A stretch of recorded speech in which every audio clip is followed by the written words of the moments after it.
Aujourd'hui, on continue encore l'étude sur le chrétien et ses responsabilités. Dieu veut nous responsabiliser. Il veut qu'on réalise qu'on a une responsabilité dans notre marche avec le Seigneur. Parce qu'on marche avec le Seigneur, mais comme je l'ai dit, on est tous libres de répondre à son appel, puis pas juste de répondre, oui, j'accepte Jésus, de répondre aussi dans notre marche de tous les jours. Est-ce qu'on suit le Seigneur? Est-ce qu'on marche selon le monde ou on marche selon la vie chrétienne, selon ce qui nous a été enseigné dans la parole de Dieu? Puis comme le Seigneur a dit à ses disciples, enseignez-leur à observer ce que je vous ai prescrit. Fait que les prédicateurs prêchent l'obéissance. Je prêche les points qu'on doit mettre en pratique quand on est chrétien. Mais c'est libre à chacun de répondre puis de dire « Oui, Seigneur, je veux vivre ça. Oui, Seigneur, je veux que tu être comme ça. Oui, Seigneur, je veux le faire. » Est-ce qu'on veut tous marcher à sa suite? En disant ça, on devrait tous dire « Amen. » On veut le suivre puis le servir tous les jours de notre vie. Amen. Le titre du message, c'est « Chercher à entrer dans ce que Dieu nous a demandé personnellement ». Parce que on voit dans la Bible des choses qui sont générales pour tout le monde, mais est-ce qu'on réalise qu'il y a des choses qui sont personnelles pour moi? Que moi, je suis appelé à faire telle et telle chose, qu'un autre ne sera pas appelé. On est tous appelés à des tâches différentes. Ça ne se peut pas que ça soit une église remplie de prédicateurs. Ça ne se peut pas que ça soit une église remplie de musiciens. En règle générale, non. Est-ce qu'on est tous des évangélistes? Est-ce qu'on est tous des intercesseurs? On devrait tous prier, mais on n'est pas tous capables de prier comme un intercesseur, lui, qui l'a dans le cœur. Mais tous ont été appelés à prier, tous ont été appelés à évangéliser, tous ont été appelés à louer le Seigneur. Mais il y a des dons particuliers que Dieu a donnés dans des personnes pour donner les enseignements, donner l'exemple, puis de pouvoir aussi conduire le peuple, les autres membres à embarquer. Mais on a tous une tâche particulière. Dans ça, on va regarder ensemble que le Seigneur s'attend à ce que chacun comprenne et entre dans l'appel pour sa vie. Quand Jésus disait à quelqu'un « Suis-moi », bien, celui-là, il a affaire à suivre. Puis après ça, il en rencontre un autre. « Suis-moi ». Celui-là, il a affaire à suivre. Puis là, Jésus va dire des affaires à un, puis il va dire d'autres choses à l'autre sur certaines affaires, selon ce qu'il a distribué comme capacité à un. Il ne vous demandera pas de remplacer Billy Graham. Moi non plus, il ne me le demanderai pas parce que je n'ai pas les dons que Billy Graham avait pour faire ce qu'il a fait. Ça prenait Billy Graham équipé comme Dieu l'a emmené, puis il était capable de faire ce qu'il avait à faire. Chacun de nous, on a reçu des capacités qui viennent du Seigneur, puis il s'attend à ce qu'on rentre dedans. Il faut bien réaliser que Dieu ne vous a pas oublié. Puis Dieu, quand vous êtes venu au Seigneur, il pensait déjà à chacun de vous pour l'appel. Lui, il se disait, en nous voyant venir au monde, puis tout ça, c'est lui qui nous a mis au monde. Il dit, un jour, il va m'accepter, là, puis je vais lui demander de faire ça. Il avait déjà préparé ça avant qu'on vienne au monde. C'est écrit dans des versets. Comme que depuis l'éternité, Dieu avait un plan pour chacun de ses disciples. C'est écrit dans Jérémie 29, le verset 11. Il dit, « Car je connais les projets que j'ai formés sur vous, dit l'Éternel, projets de paix et non de malheur, afin de vous donner un avenir et de l'espérance. » Mais Dieu, il avait des projets pour chacun de nous. Quand quelqu'un projette quelque chose, ça veut dire qu'il voit d'avance ce qu'il voulait faire. Ça veut dire qu'avant même qu'on accepte Jésus, il voyait d'avance ce qu'il voulait faire avec chacun de nous. Sentez-vous concerné. Dites pas, Dieu, il n'y a rien pour moi, ça sera de mentir. Il y a un projet pour chacun de nous. Puis il veut nous amener l'autre bord, puis être dans l'abondance éternelle. Il y a le meilleur projet adapté pour notre vie. Nous, des fois, on veut choisir notre chemin, on veut choisir ce qu'on veut faire. Mais là, on est pas, comme qu'on a chanté tantôt, Tout ceci est pour toi, ce n'est pas pour ma volonté, c'est pour la sienne. Si on veut vraiment s'engager à suivre Jésus, c'est pour lui qu'on vit. C'est pas pour mon accomplissement de mes rêves personnels, c'est pour l'accomplissement des rêves que Dieu nous donne pour l'avancement de son œuvre. Dans sa préscience, là, ça veut dire avant qu'il décide de créer quoi que ce soit là, de l'univers créé, là, avant qu'il décide de créer ça, il pensait déjà à tout son plan qui était pour mettre en exécution. C'est ça sa préscience. Il connaissait les choses d'avance, puis il avait préparé qu'en l'an 2025, après Jésus-Christ, un tel, lui, il va être là, puis il va faire ci, puis il va lui demander de faire ça. C'est ça de même que Dieu marche. Ça nous dit que dans sa préscience, il nous connaissait, puis il a préparé des œuvres d'avance pour nous, individuellement. Dans Éphésiens, c'est répété cette idée-là, dans Éphésiens 2,10. Car nous sommes son ouvrage ayant été créé en Jésus-Christ pour de bonnes œuvres, que Dieu a préparées d'avance afin qu'on les pratique. Ça veut dire que Dieu, avant que tu l'acceptes, il avait déjà prévu ce qu'il voulait faire avec toi. Il avait déjà un plan, des projets, il avait préparé des œuvres pour moi, il en a préparé pour chacun de vous.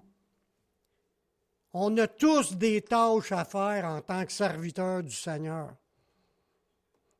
Puis Dieu veut rendre ça parfait. Il veut nous faire entrer dans ce qu'il y a de mieux pour nous. Puis les œuvres sont parfaites, ces œuvres que lui a préparées, mais il faut trouver notre place. C'est ça qui est le hic. Il faut vraiment être à l'écoute du Seigneur, puis aspirer. Si on n'aspire pas à être utilisé, puis on dit « je n'ai pas le temps de m'occuper de l'œuvre de Dieu, moi j'ai ma vie à vivre », c'est sûr que tu ne rentreras pas dans les œuvres que Dieu a préparées. Mais quand tu lui donnes ta vie d'habitude, c'est parce que tu veux marcher avec lui. Quand tu veux marcher avec lui, tu vas lui demander « c'est quoi, Seigneur, les œuvres que tu as préparées pour moi? » Puis même quand tu es en train de servir au bout de plusieurs années, il veut peut-être t'en confier d'autres. Il faut être encore ouvert puis aspirer à ce qu'on devienne de plus en plus consacré pour servir le Seigneur pour son royaume. Chaque chrétien devra se sentir interpellé par l'appel personnel que Dieu a fait. Si on dit « ah, ça c'est pour le pasteur en avant, lui il a besoin de marcher dans les voies du Seigneur, moi c'est pas grave », non. Parce qu'un chrétien, quand il accepte le Seigneur au début de sa conversion, là, Dieu le regarde aller tout de suite comment est-ce qu'il veut obéir. Puis si le chrétien en veut plus, puis il est fidèle dans les petites, Dieu va s'y en confier des plus grandes. Puis des fois, il confie des affaires, puis des fois, il est obligé de les enlever parce que ça ne marche pas. Il y a des gens qui passent à côté de leur ministère. Comme je l'ai dit la semaine passée aussi, il y a juste Jésus qui va pouvoir dire « tout a été accompli » quand il est mort. Nous, on n'a pas tout fait ce que Dieu s'attend. Mais on en parle pour faire des efforts puis enligner notre volonté dans cela. Qu'on parvienne à vivre de plus en plus comme le Seigneur s'attend pour chacun de nous. Vu que Dieu a un plan pour nos vies, on devra se sentir interpellé. Est-ce que vous le sentez, cet intérêt-là intérieur, dire « Oui, Seigneur, c'est quoi que tu as pour moi? Je veux avancer, je veux te servir, je veux en faire plus, je veux être là où ce que tu veux. Conduis-moi, inspire-moi, donne-moi des dons, donne-moi tes fruits, donne-moi ce qui me manque pour pouvoir. » C'est sûr qu'il y en a qui en ont eu beaucoup, puis il y en a qui en ont eu moins, mais ça n'empêche pas que tout le monde a reçu quelque chose au départ, puis il s'attend à ce qu'on grandisse avec tout ça. Dans 1 Corinthiens 2,9, ça nous dit « Comme il est écrit, ce sont des choses que l'œil n'a point vues, que l'oreille n'a point entendues, et qui sont point montées au cœur de l'homme, des choses que Dieu a préparées pour ceux qui l'aiment. » Êtes-vous une personne qui aime Jésus, qui aime Dieu, qui aime le Saint-Esprit, qui aime sa parole? Donc, si vous êtes de ceux qui aiment Dieu, Dieu a préparé des choses pour ceux qui l'aiment. C'est nous. Dieu a de quoi de préparer pour moi. Si je suis là aujourd'hui, là, c'est parce que c'est lui qui m'a emmené là. Mais il a fallu que j'enligne certains efforts dans ce sens-là. Je ne vais pas bousculer personne, mais quand tu veux prêcher, il faut que tu connaisses un peu la parole, il faut que tu te la lises, la Bible, il faut que tu la médites, la Bible, il faut que tu sois à l'écoute de l'Esprit Saint pour qu'il te donne des révélations. C'est lui qui conduit. Ou si je suis à la radio, c'est pas des farces, là. J'avais pas de connaissances là-dedans, moi, pour la radio. Puis en le logiciel qu'on a commencé à manipuler, wow, un vrai casse-tête. Mais pour les ordinateurs, puis tout ça, c'est pas des farces. Dieu, il a fait, j'ai entendu dans ma tête, clic, quand j'étais en train de vouloir poser des questions pour m'enligner dans cela, là, ça a fait clic, puis les lumières sont allumées, puis après ça, je comprenais. C'est de même que ça marche. C'est Dieu qui fait des clics dans nous pour nous upgrader dans les connaissances puis les choses où ce qu'il veut nous emmener. Dans tous les sujets, c'est Dieu qui nous upgrade. On avance dans l'obéissance dans certaines choses, puis à un moment donné, il nous veut dans quelque chose, il va nous le montrer, on prie pour ça, puis il y a des clics qui se font dans notre esprit, puis on dirait que ça devient facile, puis on comprend comment ça marche, puis bien des fois, tu n'as même pas besoin d'aller à l'école pour l'apprendre. C'est Dieu qui donne ses lumières. Ça, je l'ai vécu plusieurs fois, puis c'est la même affaire pour chacun de vous. Dieu veut nous allumer des clics, clics, clics, clics, clics, pour que tout le monde trouve sa place, puis que tout le monde soit dans le service. Puis pas juste dans une certaine mesure, continuer à évoluer dans les services. C'est des choses que Dieu a déjà préparées pour vous rentriez là-dedans. Avez-vous tous trouvé votre place ou vos places dans toutes les sphères?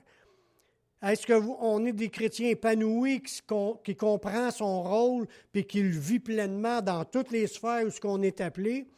On est tous rendus à un certain niveau, mais tous, on a encore de la place pour évoluer, pour grandir, qu'on dirait en français.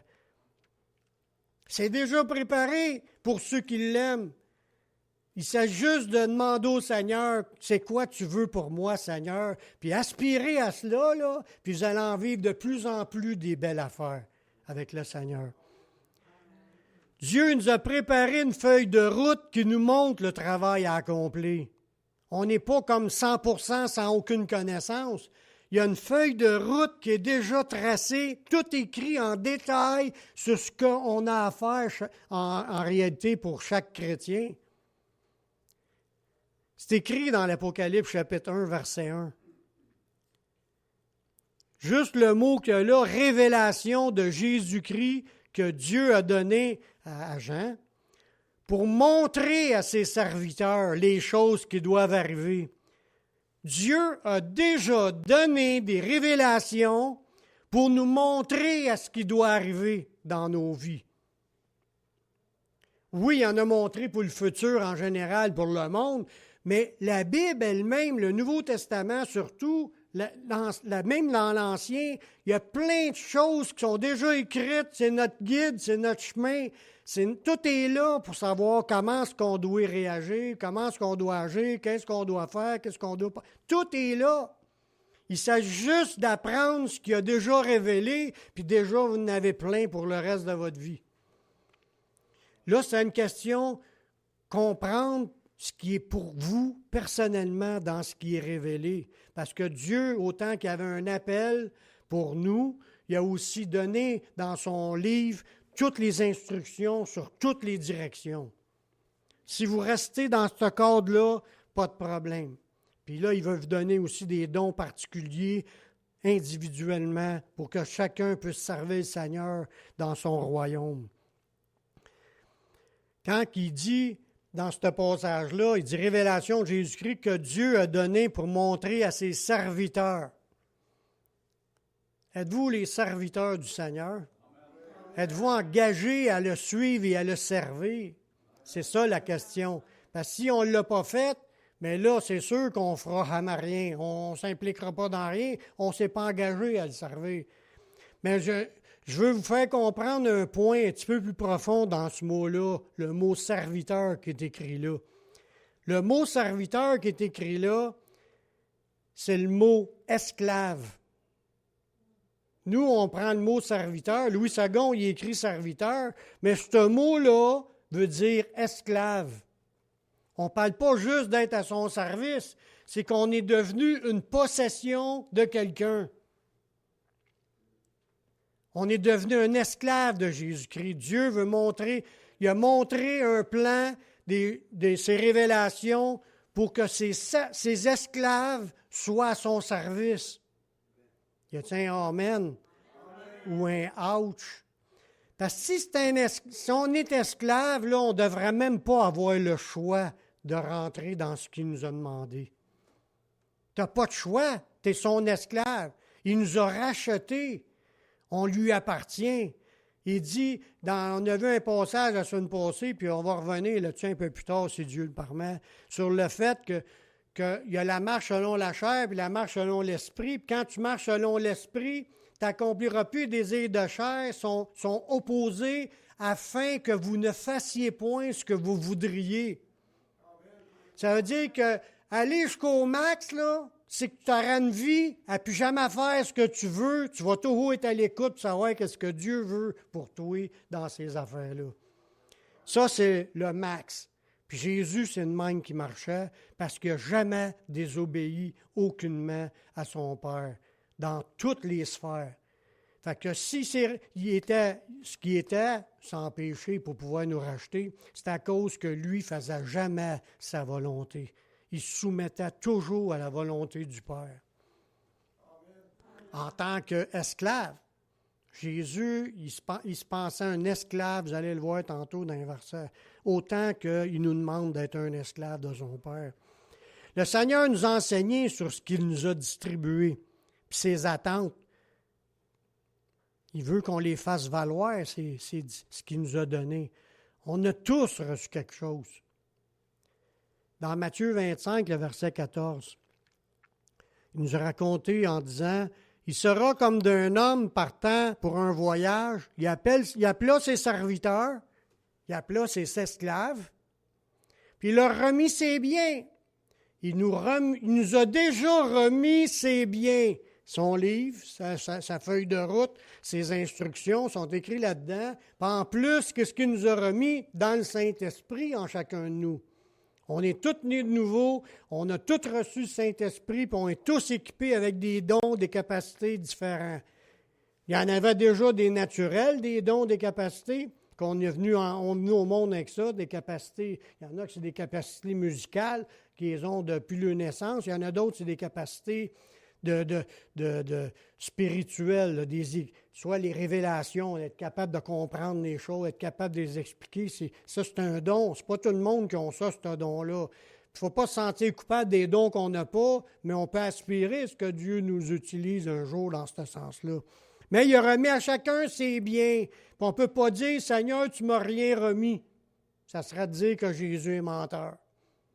On a tous reçu, à part nos dons physiques, humains, on a nos dons qui sont dans le Saint-Esprit qu'on a reçus. Au moins un et plus. Ça dit, il donna 5 talents à un, 2 à l'autre, 1 au troisième, à chacun selon sa capacité. Dieu ne surchargera pas, puis ne demandera pas à quelqu'un que Dieu n'a pas prévu que ce gars-là reçoive ça, ce don-là. Il ne mettra pas la charge de dire « il faut que tu le fasses ». Dieu remet selon nos capacités, il nous connaît, puis il connaît nos capacités. Puis si on a un ou des dons, puis on les met au service de Dieu, puis on aspire à plus, il va commencer par nous donner, voir si on est fidèle, puis après ça, il va commencer à nous donner d'autres capacités pour être capable de rentrer dans les autres dons. Il ne nous donnera pas des capacités qu'on ne sera pas capable de vivre. Souvent, il y a des gens qui courent pour ce qui n'est pas pour eux, puis ils essayent de prendre la croix d'un autre, prendre la place d'un autre, ils ne sont pas à leur place, puis ils vont s'essouffler, puis ça ne marchera pas. Il faut vraiment être à la place où ce que Dieu nous appelle. Puis là, il ne nous demandera pas ce qu'on n'est pas. Comme je l'ai dit tantôt, il ne vous demandera pas de remplacer Billy Graham. Lui, il avait ses dons pour faire ce qu'il avait à faire, puis nous, on est ici à Beauharnois, puis il a besoin de cette équipe-là, le Seigneur, l'équipe que nous sommes pour servir ici dans Beauharnois. On a déjà des capacités. Puis là, il dit, et il partit. Aussitôt, Celui qui en avait reçu 5, il s'en alla, puis les fit valoir. Et il en gagna 5 autres talents. Fait que c'est dans l'exemple que Jésus nous donne. Il y en a un qui avait reçu 5 talents selon sa capacité, puis tout de suite s'est mis dans l'œuvre à servir le Seigneur avec ce qu'il avait reçu, puis ses capacités ont remonté, puis il était rendu à 10. Il en avait reçu 5, il était rendu à 10 quand il a eu le temps de rendre compte. De même, celui qui en avait reçu les 2 talents en gagna 2 autres. Tu vois que dans la vie chrétienne, quand tu veux servir le Seigneur va t'upgrader dans ta vie chrétienne. Tu commences au départ avec certains dons, certaines capacités, puis tu vas grandir dans le Seigneur, puis tu vas servir de plus en plus. Moi, je sers beaucoup plus aujourd'hui que je servais quand je me suis converti. C'est la même chose pour chacun de vous. Théoriquement, on sera tous supposés d'avoir été upgradés puis grandir dans le service qu'on fait pour le Seigneur. Puis le problème dans son exemple, il dit celui qui en avait reçu qu'un, alla faire un creux dans la terre puis il cacha l'argent de son maître. Ça veut nous dire que ça peut arriver qu'il y a des chrétiens assis dans l'Église puis qui ne servent pas le Seigneur. Puis encore pire, il y en a qui ont abandonné le Seigneur carrément. Ils ne sont plus là. Ils ne servent plus du tout, tu ne les vois même plus. Ils ont disparu. Si jamais ça arrive que quelqu'un se dit « Ah ben moi, là, je ne suis pas assez important dans le royaume, j'ai peut-être eu un talent, mais je m'en suis pas rendu compte encore, puis je fais rien nulle part, puis je ne m'implique pas nulle part, puis là, je pense que Dieu ne m'aime pas, puis là, on veut abandonner, là. » Ça, c'est le diable qui nous met ça dans la tête. Dieu nous dit qu'il nous en a donné au moins un, à tout le monde. Puis il s'attend à ce qu'on soit au service des autres avec ce qu'il nous a confié. Parce qu'il nous l'a dit aussi qu'à la fin, il va nous faire rendre compte à chacun de nous de ce qu'on aura fait pendant qu'on était dans notre vie chrétienne. Pas juste compte à chaque fois qu'on a fait une bêtise ou une bonne action. Est-ce qu'on était des gens qui voulaient servir le Seigneur? Est-ce qu'on lui demandait de faire ci, de faire ça, d'ouvrir des portes? Un chrétien, ça devrait être en prière à tous les jours pour demander à Dieu, c'est quoi, Seigneur, que tu veux que je fasse? Ou aide-moi, Seigneur, à faire ce que j'ai à faire. Tu sais, être comme il demander pour que Dieu fasse des choses. Si on n'est pas rendu là, c'est le temps de commencer avant de mourir. Avant qu'on quitte, il faut être déjà des serviteurs qui sont en action. Si celui qui n'avait un talent, il s'est mis en action pour servir le Seigneur, c'est sûr qu'il aurait augmenté. Il dit, tu aurais mis ça à la banque, tu aurais eu de l'intérêt. C'est ça que Jésus a dit dans le texte. Je ne l'ai pas lu, là, mais la suite, tu aurais mis ça à la banque, ça aurait produit. Si tu aurais mis ton talent au service de Dieu, c'est sûr que ça aurait augmenté. C'est des talents qui nous donnent, qui se développent puis que ça l'augmente. La minute que tu veux servir le Seigneur, tu vas en avoir plein de choses qu'ils vont se mettre devant toi, que tu vas pouvoir pratiquer. Il faut que tu veuilles dire, je sers le Seigneur. Seigneur, montre-moi ce que tu t'attends de moi. Ouvre les portes ou n'importe quoi qu'on peut prier pour dire, Seigneur, je veux. Puis il va vous utiliser, c'est sûr. Puis vous allez devenir de plus en plus fort dans le Seigneur, puis de plus en plus efficace, de plus en plus dans l'œuvre. Parce que l'ouvrage dans le Seigneur, il y en a plein. Il manque d'ouvriers dans sa moisson. Puis où est-ce qu'il va y prendre, le Seigneur, ses ouvriers, vous pensez? Il va y prendre dans l'Église, il va prendre ceux qui veulent servir. Amen. Peu importe que si tu ne l'es pas évangéliste aujourd'hui, tu peux le devenir. Puis Dieu peut se servir de toi pour sauver des âmes. Ou il peut se servir de toi pour exhorter quelqu'un. Il peut se servir de toi pour servir, pour faire des tâches que les autres, ils ne sont pas là pour le faire. Puis il peut te servir il peut se servir de chacun de nous pour son service. Un jour, on va arriver devant le Seigneur, puis le Seigneur va répondre à ceux qui ont été fidèles. Celui qui en avait 5 s'est mis à son service, t'as rendu à 10, puis l'autre en avait 2. Le Seigneur n'a pas comparé, toi t'en as 2, l'autre en a 5. Non, il ne compare pas ça, il regarde juste, t'avais juste 2, puis t'as produit. C'est ça que Dieu félicite. C'est que peu importe ce que tu es du moment que tu sers, C'est ça qu'il regarde. Il va dire à tous ceux qui ont servi, puis ils ont grandi dans le Seigneur, dans tout ça, il va lui dire, dans Matthieu 25, 21, son maître lui dit, « C'est bien, bon et fidèle serviteur. Tu as été fidèle en peu de choses, je te confierai beaucoup. Rentre dans la joie de ton maître. » Dieu est fier de voir ses enfants, même les plus petits dans l'Église, qui ont presque pas de capacité, mais quand ils ont une occasion, ils prient, puis ils demandent au Seigneur, puis le Seigneur met des choses qu'ils peuvent faire, puis ils servent le Seigneur. Il ne vous comparera pas avec Billy Graham.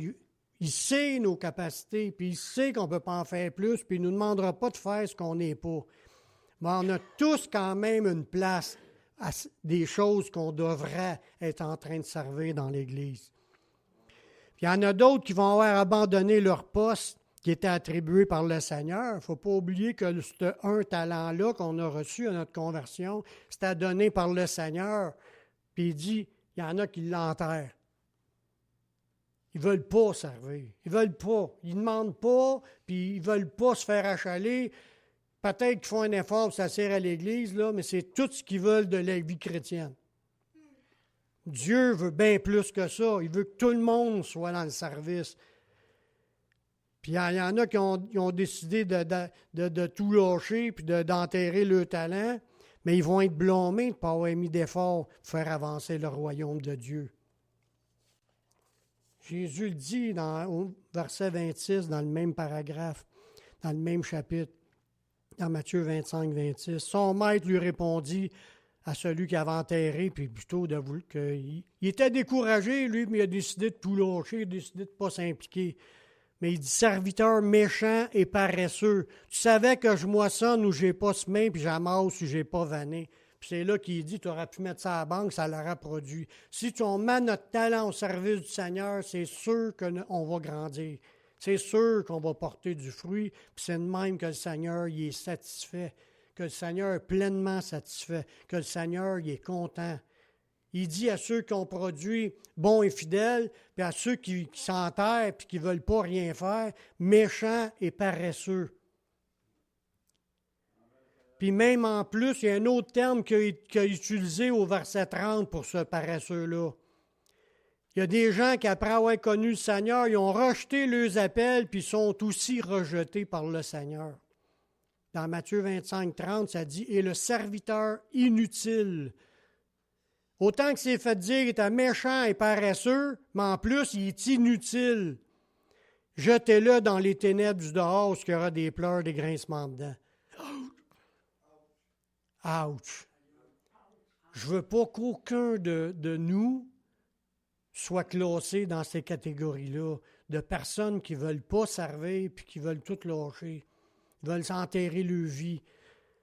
Ils vont se faire... Autant que si tu rejettes que Dieu s'attend de toi, bien, il va nous rejeter à la fin. On est inutile pour le royaume si on ne sert pas. On ne sert à rien. Il faut vraiment trouver notre place et servir le Seigneur. Vous savez que les jeux vidéo aujourd'hui, là, tu payes 5 pitons à la fin de la game, tu peux recommencer et resetter ta game, puis en recommencer un autre game.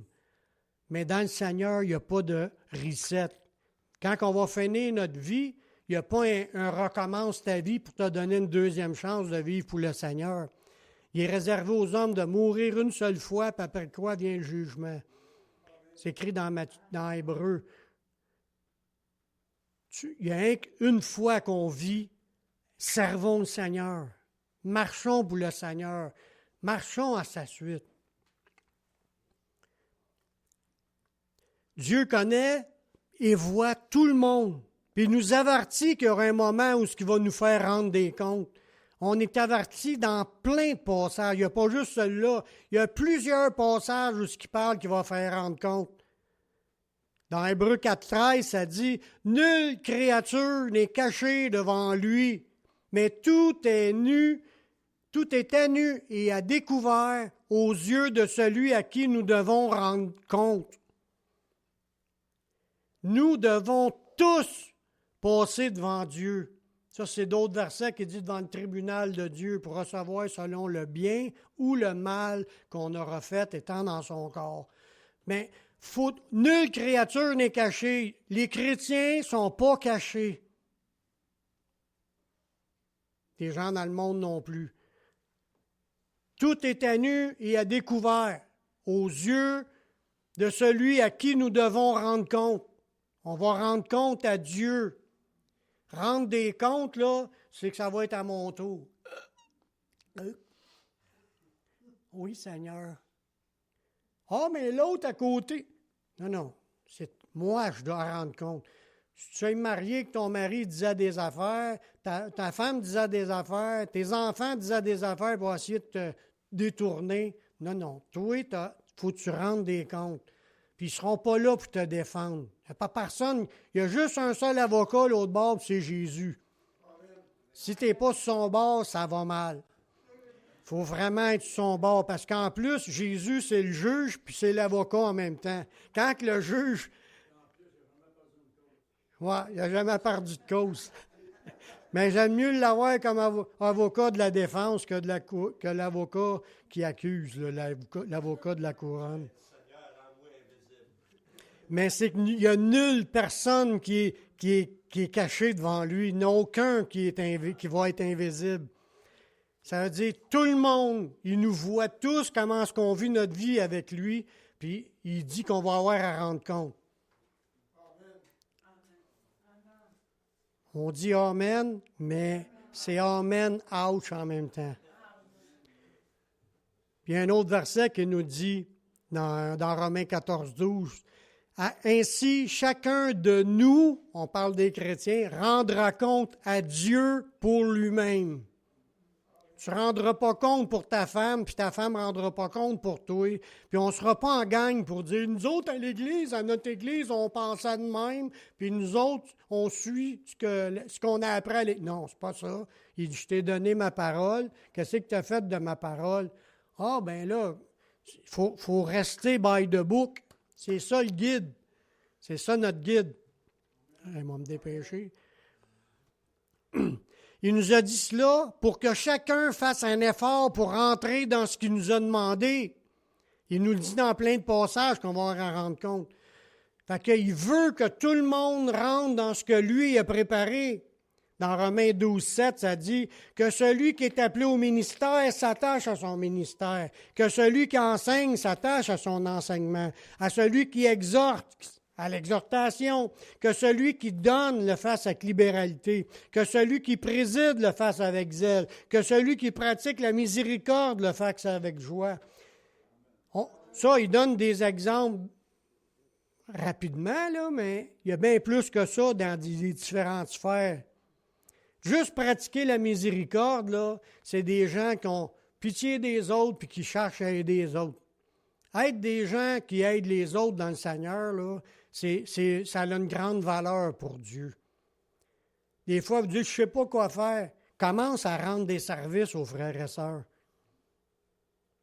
Commence à aider ceux qui ont besoin d'aide. Informe-toi dans l'Église, là, puis s'il y en a qui ont de la misère financièrement, c'est là qu'il dit celui qui donne le fasse avec générosité. Si quelqu'un qui a besoin d'aide, il déménage, il a besoin de quelqu'un. Un autre qui a besoin parce qu'il est malade, il a besoin de quelqu'un pour l'aider. Il y a plein d'aides. Il y en a un qui a besoin d'un livre pour aller à quelque part. Servir le Seigneur, ça, c'est de pratiquer la miséricorde. Servir le Seigneur en pratiquant la pitié des autres puis de vouloir aider les autres. C'est un gros ministère important dans l'Église. Parce qu'on démontre l'amour là-dedans. L'amour. Il dit, à ceux-ci le connaîtront que vous êtes mes disciples, à l'amour que vous avez. Si tout le monde se dit qui s'arrange avec ses troubles, salut, s'en acheter un char. Mais là, écoute bien, il n'y a pas l'argent pour s'en acheter un. Ah, achale-moi pas avec ça, j'ai pas le temps. Moi, je suis occupé, j'ai un bon programme à la TV. Mais si on est de même, là, on est en train de refuser de servir le Seigneur. Puis on va avoir à rendre compte. Il ne faut pas penser qu'on n'aura pas à rendre compte. Dieu veut qu'on soit à son service. Puis les besoins, on ne peut pas dire « Oh Seigneur, je ne l'avais pas vu. » Ben oui, si tu fermes les deux yeux, tu ne les verras pas. Rouvre tes yeux, puis il y a plein de moyens de rendre service aux autres dans l'Église.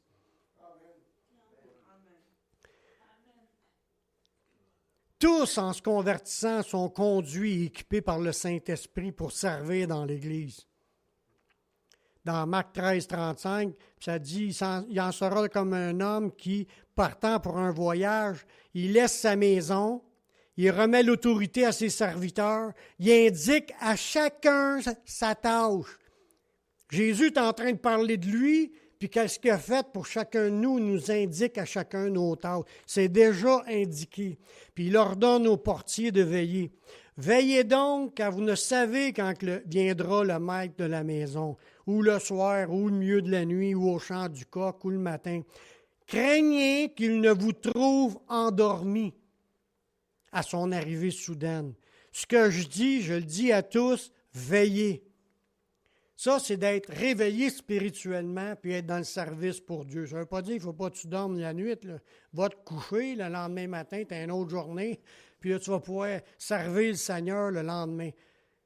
Ça, l'exemple du retour, c'est pour nous dire, tu ne sauras pas à quelle heure que ça va arriver, mais Jésus va revenir, puis il veut nous voir être en train de servir dans son Église quand il va revenir. Il dit, je le dis, je vous le dis à tous, veillez. Ça veut dire servez. Il vous a déjà donné des tâches. Mettez-vous à l'œuvre. Ce n'est pas moi qui va vous juger puis vous critiquer. Moi, je fais juste vous dire c'est quoi les attentes du Seigneur. Mais réaliser, on devrait chercher où est-ce que tu veux que je sois, Seigneur. Il y a des chrétiens qui se croient au-dessus des autres puis ils ne veulent pas servir.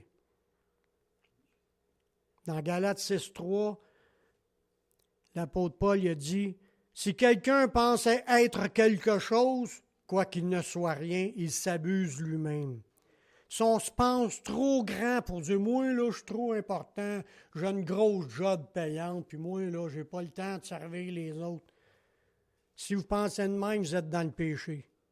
Puis Dieu voit. Il ne veut pas qu'on pense comme ça. Tout le monde sont appelés à servir. Jésus a lavé les pieds de ses disciples et il a dit, « Si moi, je vous ai lavé les pieds, moi, le Seigneur et le Maître, vous devez aussi vous laver les pieds les uns les autres. » L'apôtre Paul, lui, avait compris l'appel, puis il a dit qu'il s'est rendu l'esclave de tous afin de faire avancer le royaume. Dans 1 Corinthiens 9, 19.